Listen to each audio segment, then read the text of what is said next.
warahmatullahi wabarakatuh. Perkenalkan, nama saya Meitsa Widi Nuraini Lisanti dari jurusan Pendidikan Bahasa Indonesia yang sedang melaksanakan pengenalan lapangan persekolahan di SMA Negeri 3 Kota Tasikmalaya.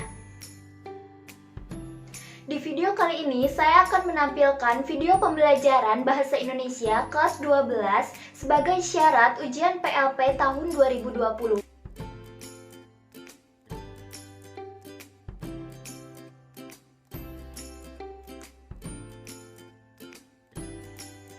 Assalamualaikum warahmatullahi wabarakatuh. Kembali lagi dengan Ibu Meitsa di pembelajaran Bahasa Indonesia kelas 12. Sebelum memulai pembelajaran, alangkah baiknya kita berdoa terlebih dahulu. Berdoa menurut kepercayaan dan keyakinan masing-masing. Berdoa dimulai.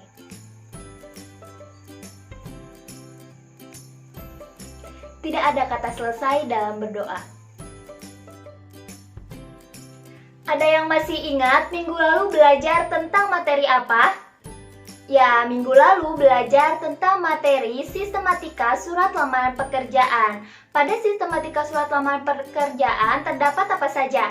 Yang pertama, tempat dan tanggal pembuatan surat, kemudian lampiran dan hal, alamat surat, salam pembuka, alinea pembuka, isi, penutup, salam penutup, tanda tangan, dan nama terang. Itulah sistematika surat lamaran pekerjaan. Anak-anak sudah mengetahui tentang sistematika surat lamaran pekerjaan.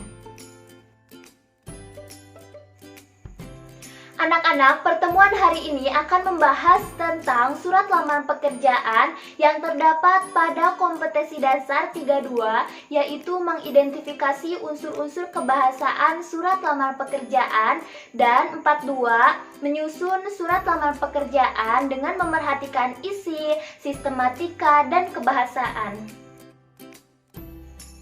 Tujuan pembelajaran yang harus anak-anak capai yaitu peserta didik diharapkan yang pertama mampu mengidentifikasi unsur-unsur kebahasaan surat lamaran pekerjaan, yang kedua mampu menyusun surat lamaran pekerjaan dengan memerhatikan isi, sistematika, dan kebahasaan surat lamaran pekerjaan. Surat lamaran pekerjaan adalah surat permohonan yang dibuat oleh pencari kerja atau pelamar pekerjaan untuk dikirimkan kepada suatu badan usaha atau instansi yang bertujuan untuk mendapatkan pekerjaan atau jabatan yang disesuaikan dengan lowongan pekerjaan yang ditawarkan. Pada pembelajaran hari ini akan membahas tentang unsur-unsur kebahasaan surat lamaran pekerjaan. Coba baca contoh surat lamaran pekerjaan berikut.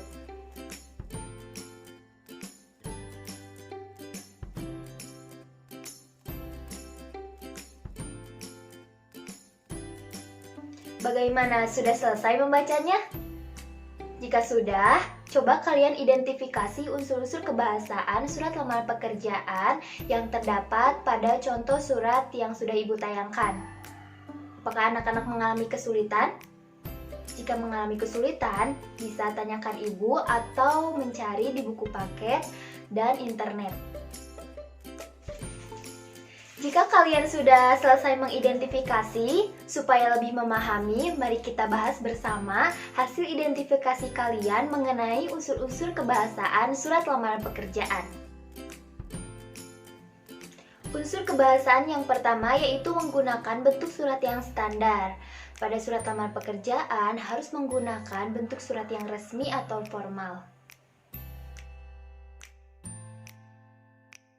Contoh penggunaan unsur kebahasaan pada bentuk surat yang standar yaitu pada bagian tanda tangan tidak diperbolehkan disimpan pada bagian atas, tetapi harus dibawa sesuai dengan aturan surat formal atau surat resmi. Biasanya dimulai dengan bagian awal, isi, dan penutup. Menggunakan bahasa yang baik dan benar. Menggunakan bahasa yang baik adalah menggunakan bahasa yang sesuai dengan situasi. Sebagai alat komunikasi, bahasa harus dapat efektif dalam menyampaikan maksud kepada lawan bicaranya. Sedangkan bahasa yang benar adalah bahasa yang digunakan sesuai dengan kaidah bahasa baku, baik kaidah bahasa baku lisan maupun kaidah bahasa baku tertulis. Contoh identifikasi menggunakan bahasa yang baik dan benar, yaitu menggunakan kalimat yang sesuai dengan pedoman umum ejaan bahasa Indonesia. Contohnya, bersama surat ini saya lampirkan. Kemudian, penggunaan bahasa yang baik dan benar juga terdapat pada penulisan tanda baca yang harus sesuai dengan ejaan yang disempurnakan. Contohnya, penulisan alamat tidak menggunakan titik, seperti yang terdapat pada surat lamaran pekerjaan yang ditandai oleh tanda kuning. Menggunakan kata-kata yang sopan. Pada surat lamaran pekerjaan harus menggunakan kata-kata yang sopan agar terhindar dari ketersinggungan pembaca. Contoh identifikasi menggunakan kalimat atau kata-kata yang sopan, yaitu atas perhatian Bapak atau Ibu, saya mengucapkan terima kasih. Itulah hasil identifikasi pada contoh surat lamaran pekerjaan. Yang selanjutnya yaitu menggunakan kata pengantar yang singkat, padat, jelas, informatif, dan tepat sasaran. Pada surat lamaran pekerjaan harus menggunakan kata atau kalimat yang singkat dan padat agar tidak menimbulkan pemaknaan yang ganda bagi pembaca dalam memaknai kalimatnya. Selain itu, surat lamaran pekerjaan harus menggunakan kalimat yang informatif atau mengandung informasi. Hasil identifikasi unsur-unsur kebahasaan surat lamaran pekerjaan yang menggunakan kata pengantar yang singkat, padat, jelas, informatif, dan tepat sasaran, yaitu contohnya yang sudah ditandai oleh tanda kuning pada surat lamaran pekerjaan. Kalimatnya langsung tidak bertele-tele agar informasi yang disusun sampai dengan jelas serta informatif. Unsur kebahasaan yang selanjutnya yaitu menggunakan tulisan yang bersih, mudah dibaca, dan sesuai dengan kaidah kebahasaan. Maksudnya, dalam membuat surat lamaran pekerjaan, jika menggunakan tulisan tangan harus bersih, mudah dibaca, dan sesuai dengan kaidah ejaan. Hasil identifikasi pada surat lamaran pekerjaan harus menggunakan tulisan yang bersih, mudah dibaca, dan sesuai dengan kaidah kebahasaan. Karena pada contoh surat lamaran pekerjaan tersebut ditik, sehingga pada surat lamaran pekerjaannya harus bersih, tidak ada coretan atau kotor. Pada surat lamaran pekerjaan juga bisa ditik atau ditulis tangan, tetapi yang lazim digunakan yaitu menggunakan tulisan tangan. Yang terakhir yaitu menggunakan bagian-bagian sesuai dengan norma surat.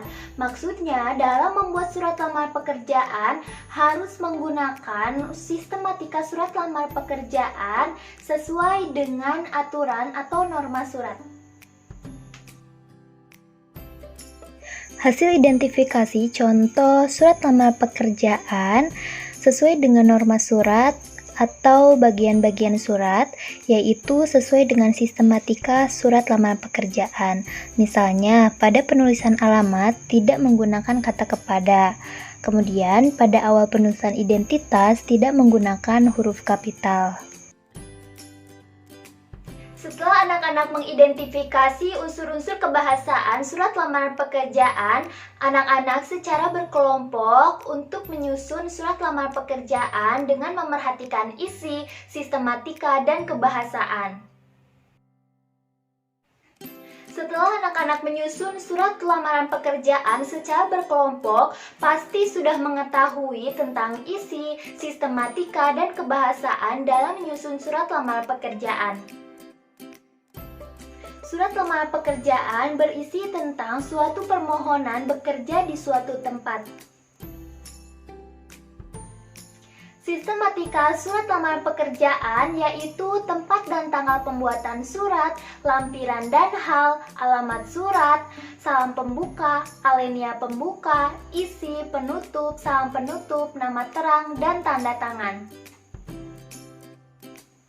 Ibu akan menjelaskan satu persatu sistematika surat lamaran pekerjaan. Tempat dan tanggal pembuatan surat. Tempat dan tanggal pembuatan surat ditempatkan di pojok kanan atas tanpa titik di akhir, karena bukan merupakan kalimat. Berikut merupakan contoh tempat dan tanggal pembuatan surat lamar pekerjaan yang ditandai oleh tanda kuning atau warna kuning, yaitu Medan, 6 Oktober 2020. Lampiran dan perihal. Kata lampiran dan perihal tidak disingkat, seperti LAMP titik. Angka dalam kolom lampiran ditulis menggunakan huruf. Contohnya, perihal titik 2, lamaran pekerjaan. Lampiran titik 2, 1 berkas. Alamat surat. Tidak menggunakan kata kepada, alamat disarankan tidak lebih dari 3 baris. Setelah jabatan, tidak boleh ada kata bapak atau ibu.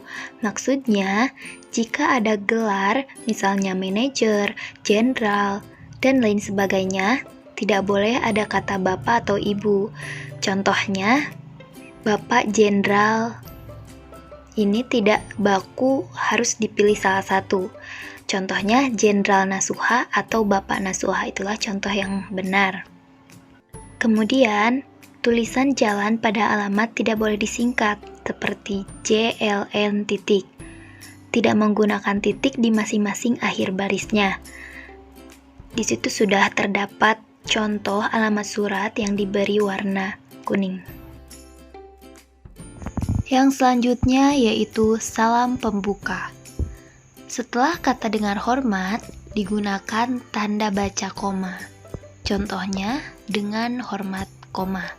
Seperti yang sudah dilampirkan, yaitu contoh salam pembuka pada surat lamaran pekerjaan yang ditandai oleh tanda kuning.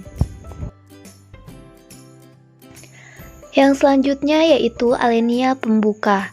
Alinea pembuka sebaiknya menggunakan bahasa yang baik dan sopan agar para pihak atau instansi yang dituju atau yang membacanya tidak tersinggung.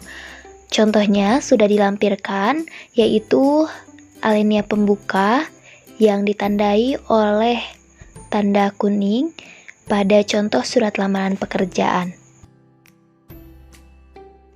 Sistematika yang selanjutnya yaitu isi surat. Pada bagian isi surat terdapat hal-hal berikut. Yang pertama, identitas, yang kedua, maksud dan tujuan, dan yang ketiga, menyatakan lampiran. Pada identitas, berisi keterangan berupa nama, tempat tanggal lahir, alamat, pendidikan terakhir, dan dapat ditambah lagi sesuai dengan keperluan. Di dalam menuliskan keterangan tersebut, huruf awal kata digunakan huruf kecil. Yang kedua, maksud dan tujuan. Maksud dan tujuan merupakan keterangan tentang alasan pengirim atau pelamar pekerjaan menulis surat. Yang ketiga, menyatakan lampiran. Dalam lampiran pekerjaan, terdapat beberapa lampiran tentang syarat yang sudah diminta oleh instansi yang membutuhkan pekerja. Oleh karena itu, pelamar harus memenuhi lampiran yang diminta tersebut. Kemudian, di setiap rincian digunakan tanda baca titik koma, dan di akhir lampiran digunakan tanda baca titik. Seperti yang sudah diberi contoh pada contoh surat lamaran pekerjaan tersebut yang ditandai oleh tanda kuning. Yang selanjutnya yaitu penutup. Pada surat lamaran pekerjaan, isi penutup haruslah menunjukkan keantusiasan pelamar pekerjaan kepada instansi yang dituju. Inilah contoh penutup pada surat lamaran pekerjaan yang ditandai oleh tanda kuning. Sistematika yang selanjutnya yaitu salam penutup. Jika di awal ada salam pembuka, tentulah di akhir terdapat salam penutup. Sebagai surat lamaran, salam penutup menjadi sangat penting. Salam penutup sebagai bentuk etika, sopan santun, dan penghormatan.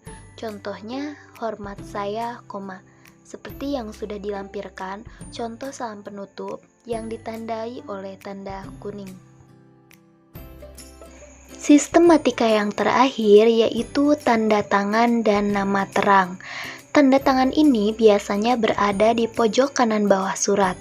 lalu di bawahnya ditulis nama lengkap.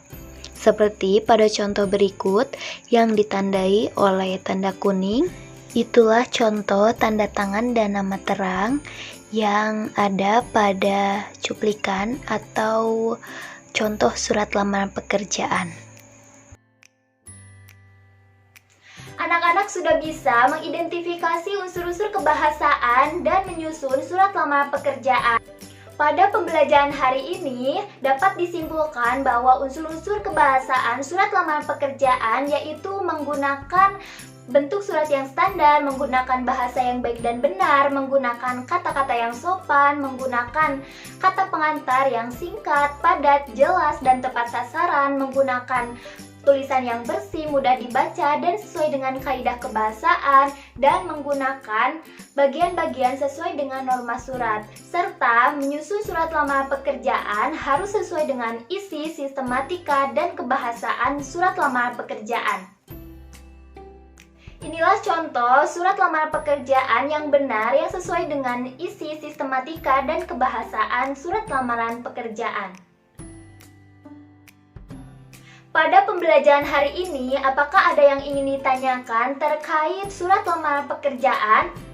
Atau ada yang tidak mengerti mengenai materi yang dipelajari hari ini? Jika sudah mengerti, Ibu akan beri tugas. Yang pertama, carilah satu contoh surat lamaran pekerjaan dan identifikasi unsur-unsur kebahasaannya. Yang kedua, buatlah satu contoh surat lamaran pekerjaan sesuai dengan isi, sistematika, dan kebahasaan surat lamaran pekerjaan. Sekian pembelajaran dari Ibu, mohon maaf banyak kekurangan dalam penyampaian. Sebelum menutup pembelajaran, alangkah baiknya kita berdoa terlebih dahulu. Berdoa menurut kepercayaan dan keyakinan masing-masing. Berdoa dimulai.